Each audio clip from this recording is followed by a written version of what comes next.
दुनिया की सर्वाधिक बौद्धिक संपदा रखने वाले महामानव का मानना था कि मुझ में कोई विशिष्ट प्रतिभा नहीं है, लेकिन जुनून की हद तक मुझ में उत्सुकता है। जी हाँ, मैं बात कर रहा हूँ अल्बर्ट आइंस्टीन की, जो दुनिया के सर्वश्रेष्ठ दिमाग माने जाते हैं। भारतीय शिक्षा नीति 2020 भारत में 2020 की नई शिक्षा नीति का प्रादुर्भाव किया जा चुका है, उसको इंट्रोड्यूस करवाया जा चुका है, अभी तक लागू नहीं की गई है। मैंने मेरे पहले वीडियो में कहा था, ये एक विजनरी डॉक्यूमेंट है, ये कॉन्स्टिट्यूशनल ड्राफ्ट नहीं है, ये कानून नहीं है, इसलिए इसका लागू करना पूरी तरीके से सरकार की निष्ठा पर निर्भर करता है। नमस्कार, मैं MM बलडोदिया आपके बीच कॉलेज शिक्षा और नई शिक्षा नीति का परिप्रेक्ष्य लेकर एक बार फिर हाजिर हूँ, एक बार फिर आपसे मुखातिब हो रहा हूँ। तो आज हम इस वीडियो के माध्यम से वर्तमान शिक्षा नीति व कॉलेज शिक्षा को विश्लेषित करेंगे। कॉलेज शिक्षा के संदर्भ में वर्तमान शिक्षा नीति कितनी प्रासंगिक है, इस पे बात करेंगे। देखिए, कॉलेज शिक्षा को लेकर नई शिक्षा नीति में बिंदुवार जो विश्लेषण किया गया है, कुल 9 बिंदु इसमें रखे गए हैं। इनको बिंदुवार में आपसे डिस्कस करने जा रहा हूं। उससे पहले हम ये बात कर लें कि देखिए, कॉलेज एजुकेशन या महाविद्यालयी शिक्षा से निकले हुए युवा सीधे तौर पर राष्ट्र की उत्पादकता को बनाते हैं, सीधे तौर पर राष्ट्र की समृद्धि में अपना योगदान देते हैं, सीधे तौर पर हमारे रोजगार के अवसरों को प्राप्त करते हैं। तो स्कूल शिक्षा से कहीं ज़्यादा महत्वपूर्ण कॉलेज शिक्षा हो जाती है, जो सीधे तौर पर किसी भी देश की सकल उत्पादकता को रिप्रेजेंट करती है, प्रदर्शित करती है।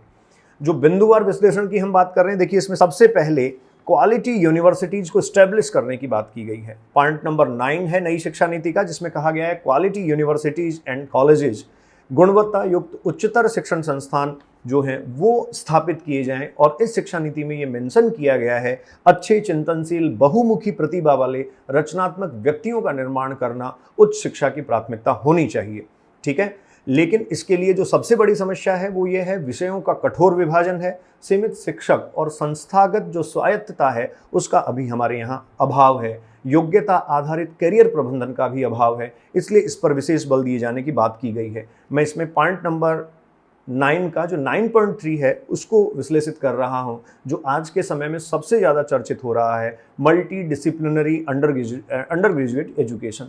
मल्टी डिसिप्लिनरी एजुकेशन जो है उसको प्रोवाइड करने की बात की जा रही है। बहुविषयक विश्वविद्यालय व महाविद्यालयों की स्थापित करने की बात की जा रही है, और इसमें एक लक्ष्य रखा गया है कि प्रत्येक जिले में या आसपास जो है वो बहुविषयक विश्वविद्यालय या महाविद्यालय स्थापित किया जाए।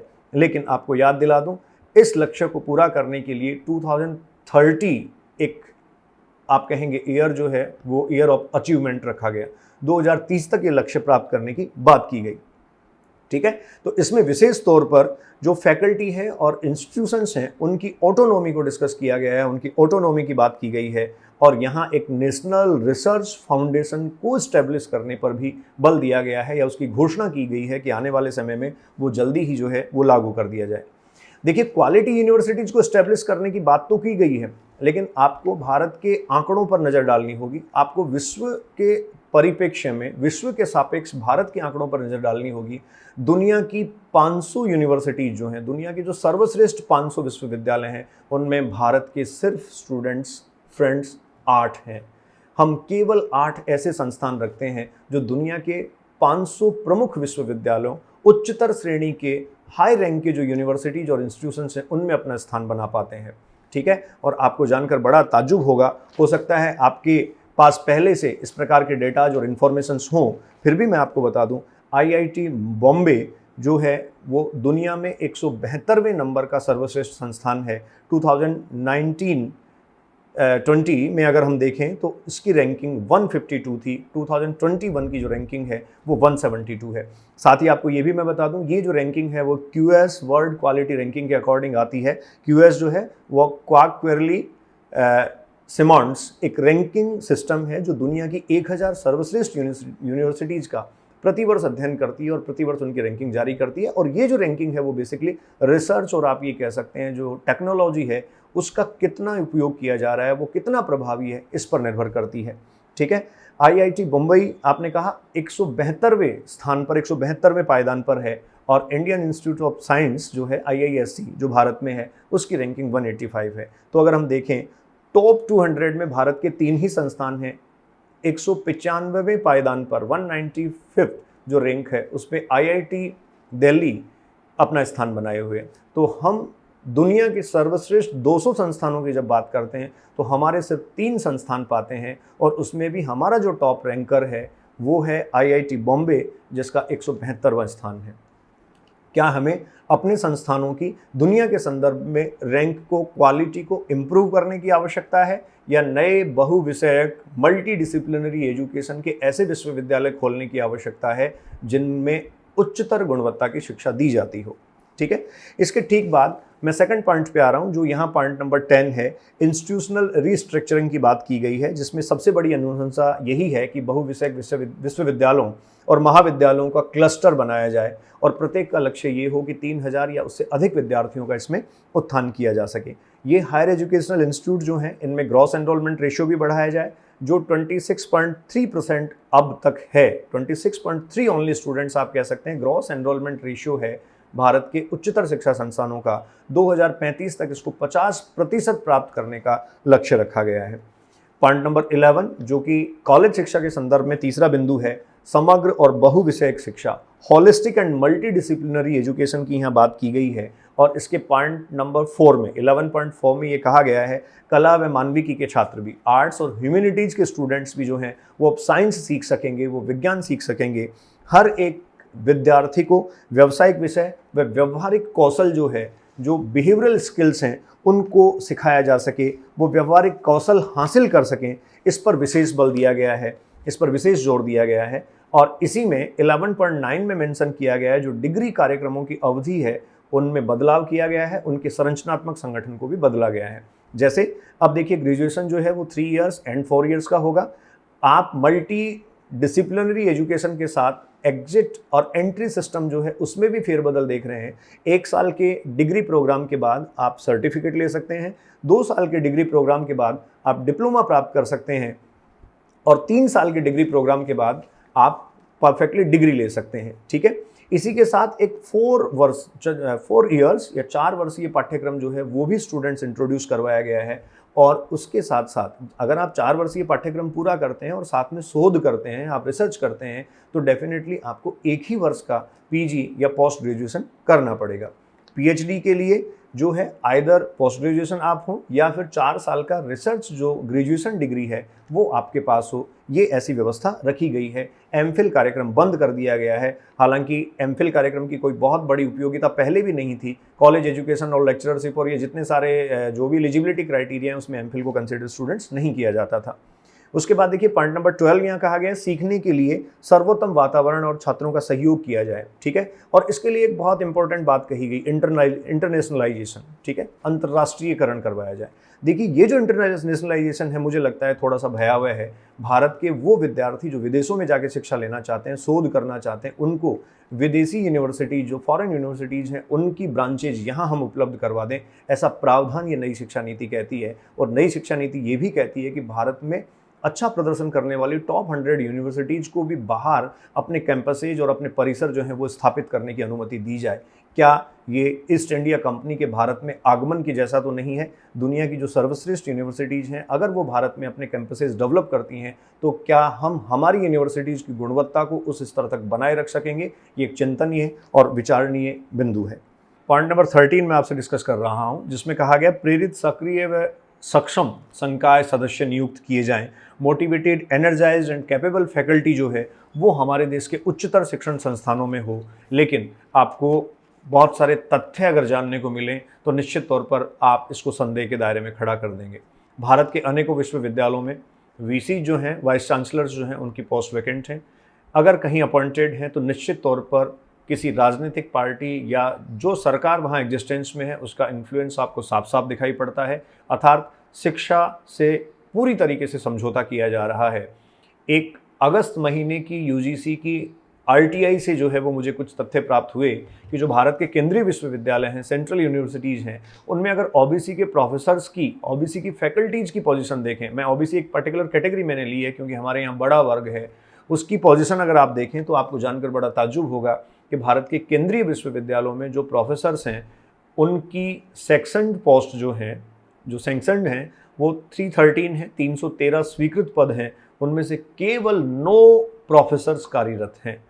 एसोसिएट प्रोफेसर के 735 पद हैं, जिसमें से आप ये कहेंगे सिर्फ 38 एसोसिएट प्रोफेसर्स कार्यरत हैं। 697 वैकेंसीज वहाँ भी बनी हुई हैं। और असिस्टेंट प्रोफेसर्स अगर आप देखें तो 2232 पद स्वीकृत हैं, जिनमें से 905 जो हैं वो स्टूडेंट्स फ्रेंड्स आप कह सकते हैं अभी वैकेंट हैं। 1327 लोग वहाँ कार्यरत हैं।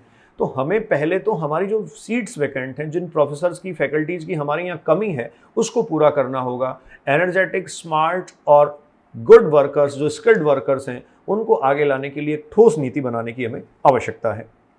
यहाँ 13.5 जो है उसमें एप्रोप्रिएट रिवार्ड और रिकॉग्नाइजेशन की भी बात की गई है कि डेफिनेटली देखिए उन टीचर्स को, उन शिक्षकों को, उन लेक्चर्स को प्रमोट किया जाए जिनका बहुत अच्छा कार्य हो, जिनकी कार्यशैली बहुत अच्छी हो। मैंने स्कूल शिक्षा के वीडियो में भी आपसे इस संदर्भ को डिस्कस किया था, ठीक है। उनकी जवाबदेही तय हो, जिनका कार्य बहुत अच्छा नहीं है या गुणवत्ता युक्त नहीं है। इसके बाद पॉइंट नंबर 14 जिसमें समता व समावेश की बात की गई है, इक्विटी व इंक्लूजन हायर एजुकेशन में लाने की बात की गई है। मुझे पूरी तरीके से सिर्फ सैद्धांतिक दिखाई देता है, इसमें किसी तरीके का कोई व्यवहारिक कदम मुझे नहीं लगता नई शिक्षा नीति में सम्मिलित किया गया हो। उसके बाद सबसे इम्पोर्टेंट टीचर एजुकेशन, शिक्षक शिक्षा, जो यहाँ पॉइंट नंबर 15 है नई शिक्षा नीति का पॉइंट नंबर 15। देखिए टीचर एजुकेशन में पॉइंट नंबर 15 के सेकंड पैरा में 15.2 में JS वर्मा आयोग जो 2012 में भारत में गठित हुआ, उनका मानना ये था कि जो एकल शिक्षण संस्थान है, जो सिर्फ बीएड कॉलेजेज या शिक्षण संस्थान है जो टीचर एजुकेशन देते हैं, उनमें से करीब 10,000 संस्थान ऐसे हैं जो सीधे तौर पर डिग्री बेचते हैं। किसी भारत के आयोग का या राष्ट्रीय स्तर के आयोग की इस प्रकार की टिप्पणी अपने आप में बहुत संदेह और बहुत चिंता पैदा करती है। भारत में मुझे जहाँ तक जो तथ्य मैंने अध्ययन किए हैं उनके अकॉर्डिंग 19,000 टीचर एजुकेशन के शिक्षण संस्थान हैं, जिनमें से 92% जो हैं उन पर स्वामित्व प्राइवेट सेक्टर का है। अब आप समझ लीजिए सरकारें कितनी सजग हैं, सरकारें कितना काम कर रही हैं, ठीक है। यहाँ शिक्षण पेशे की प्रतिष्ठा को बनाए रखने के लिए, उसको बहाल करने के लिए, नैतिकता जो है उसको स्थापित करने के लिए, आप ये कहें कि जो विश्वसनीयता है विश्वविद्यालयों की, उसको वापस से स्थापित किया जाए, इस बात पर बल दिया गया है। और इसके लिए भी लक्ष्य 2030 रखा गया है। तो 10 साल तक आप इंतजार कर सकते हैं किस प्रकार की स्थिति हो सकती है। लेकिन हाँ, एक अच्छी बात की गई है कि जो एकल शिक्षण संस्थान हैं उनमें 4 वर्षीय शिक्षण प्रशिक्षण कार्यक्रम जो है उसका संचालन किया जाए। लेकिन 4 वर्षीय शिक्षण प्रशिक्षण कार्यक्रम के संचालन की अवधि या उसको प्राप्त करने का लक्ष्य भी 2030 रखा गया है, ठीक है। तो हम बहुत धैर्य के साथ आगे बढ़ रहे हैं। निश्चित तौर पर इतना बड़ा देश है, ये सब अचीव करने के लिए धैर्य की बहुत अधिक आवश्यकता भी है। उसके बाद जो 4 इयर्स इंटीग्रेटेड बीएड कोर्स जिसको इम्प्लीमेंट करने की बात की जा रही है, ये जो है स्कूली शिक्षा के लिए आपको पता है न्यूनतम योग्यता है और एक ही ये कार्यक्रम रखा जाए और एकल योग्यता कार्यक्रम रखा जाए। इसको dual major holistic bachelor degree जो है वो कॉल किया गया है, वो इसको कहा गया है। पॉइंट नंबर 16 है व्यावसायिक शिक्षा जो है उसका नवीन आकल्पन हो, री इमेजिनेशन उसका हो वोकेशनल एजुकेशन का। और देखिए यहाँ एक डेटा नई शिक्षा नीति जो है उसमें मेंशन किया गया कि भारत की जो 2012 से 2017 की पंचवर्षीय योजना थी, उसमें 19 से 24 वर्ष की जो आयु वर्ग है उनका वोकेशनल एजुकेशन में इन्वॉल्वमेंट सिर्फ 5% था, ठीक है। अब इस इन्वॉल्वमेंट को बढ़ाने की कवायद की गई है। 2025 तक उच्चतर शिक्षण संस्थानों और स्कूल शिक्षा के माध्यम से करीब 50% लोगों को, 50% विद्यार्थियों को व्यावसायिक शिक्षा से जोड़ा जाए, इस बात पर यहाँ बल दिया गया है। कुछ देशों के आंकड़ों की भी यहाँ तुलना की गई है। यूएस में अगर आप देखें तो व्यावसायिक शिक्षा में इन्वॉल्वमेंट जो 19 से 24 वर्ष की आयु वर्ग के जो विद्यार्थी हैं उनका यूएस में 52% है, जर्मनी में 75% है और साउथ कोरिया में आपको ये 96% मिलेगा। अब आप ये समझ सकते हैं कि वोकेशनल एजुकेशन में हम कितने ज़्यादा पिछड़े हुए हैं या वोकेशनल एजुकेशन में हमारी स्थिति क्या है। पॉइंट नंबर 17 यहाँ है कैटेलाइजिंग क्वालिटी एकेडमिक रिसर्च। देखिए इसकी बहुत ज़्यादा आवश्यकता है। मैं बहुत मजबूती से अपनी ये बात कह सकता हूँ कि जब तक भारत में फ्रीशिप, जब तक भारत में स्कॉलरशिप, जब तक भारत में रिसर्च स्कॉलरशिप को बढ़ावा नहीं दिया जाएगा, इस देश की उच्च शिक्षा की बदहाली जारी रहेगी। इस देश की शिक्षा को बहुत बड़े आयाम नहीं दिए जा सकते। हम वैज्ञानिक दृष्टिकोण को छोड़ते जा रहे हैं, साइंटिफिक टेम्परामेंट हमारा जो है वो रिड्यूस हुआ है। हम हायर एजुकेशन, क्वालिटी एजुकेशन पे फोकस करने की बात तो करते हैं, लेकिन फ्रीशिप, स्कॉलरशिप और रिसर्चशिप जो है, रिसर्च स्कॉलरशिप पे हमारा कोई फोकस नहीं है। बहुत चौंकाने वाले आंकड़े ये हैं। रिसर्च पर हमारी जीडीपी का सिर्फ 0.69% खर्च होता है। 0.69, महज 0.69 हमारा जो जीडीपी है उसका रिसर्च पर खर्च होता है। और फिर हम आज के इस दौर में कोरोना जैसी वैश्विक महामारी से पार पाने के लिए टीके और वैक्सीन और मेडिसिन के खोजने की बात करते हैं, मुझे थोड़ा सा अप्रासंगिक लगता है।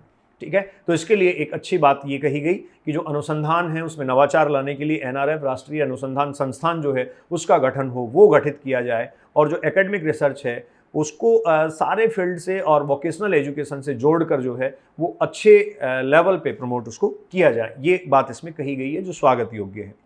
पॉइंट नंबर 18 कहा गया उच्चतर शिक्षा की नियामक प्रणाली जो है उसमें आमूलचूल परिवर्तन किया जाए, जिसमें देखिए विनिमयन है, प्रत्यानयन है, फंडिंग है और शैक्षिक मानकों का जो निर्धारण है, इन सब के लिए एक भारतीय उच्चतर शिक्षा आयोग बने। अब ये आयोग और कमीशन कब तक बनेगा, कोई डेडलाइन इसकी नहीं है। कितना काम ये कर पाएगा, कितनी निष्ठा के साथ ये काम कर पाएगा, इस पर हम बहुत ज़्यादा बात नहीं कर सकते।